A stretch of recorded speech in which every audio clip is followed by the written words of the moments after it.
Assalamualaikum warahmatullahi wabarakatuh. Saya Jenny Febriani, Fakultas Teknologi Panganan Agroindustri, Prodi Teknik Pertanian Angkatan 2019. Di sini saya akan menjelaskan tentang siklus karbon dalam tanah. Siklus karbon. Ini adalah gambaran dari siklus karbon dalam tanah. Daur biogeokimia yaitu salah satu siklus alam yang melibatkan aspek kehidupan, geo, bumi, dan kimia dalam proses perputaran siklus.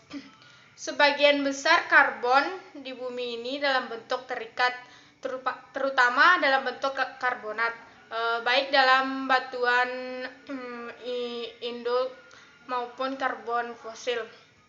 Bahan organik tanah atau bot merupakan cadangan karbon yang jumlahnya bisa mencapai 2 kali atmosfer. Perubahan pada polbot akan sangat mempengaruhi kadar CO2 global. Fungsi karbon organik tanah dibedakan menjadi 3. 1. Fungsi biologi, 2. Fungsi kimia, 3. Fungsi fisik. Fungsi biologi menyediakan sumber energi, menyediakan cadangan atau simpanan hara. Fungsi kimia meningkatkan kemampuan tanah, mencegah perubahan dalam pH. Fungsi fisik memperbaiki stabilitas struktur tanah pada berbagai skala, mengubah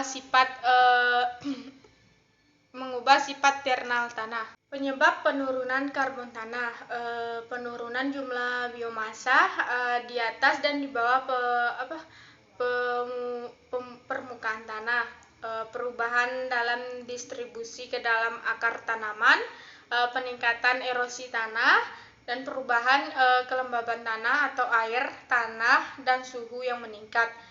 Sumber karbon dalam tanah, sumber utama CO2 atmosfer yang difikasi oleh tanaman dan organisme fotoautotrop lainnya. CO2 atmosfer difiksasi menjadi bentuk karbon organik penyusun jaringan tanaman melalui reaksi.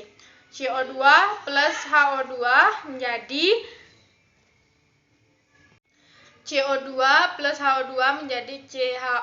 CH2O plus O2. Sumber lain, pembakaran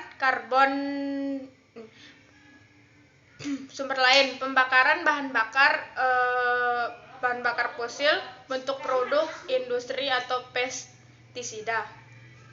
Bentuk karbon organik dalam tanah, 50% karbon organik dalam tanah berada dalam bentuk aromatik, 20% bereksilisasi dengan nitrogen, sekitar 30% berada dalam bentuk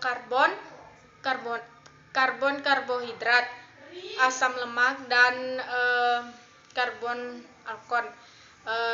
Karbon organik dikelompokkan menjadi 3 pol. 1. Karbon tidak larut, karbon larut, dan karbon biomasa.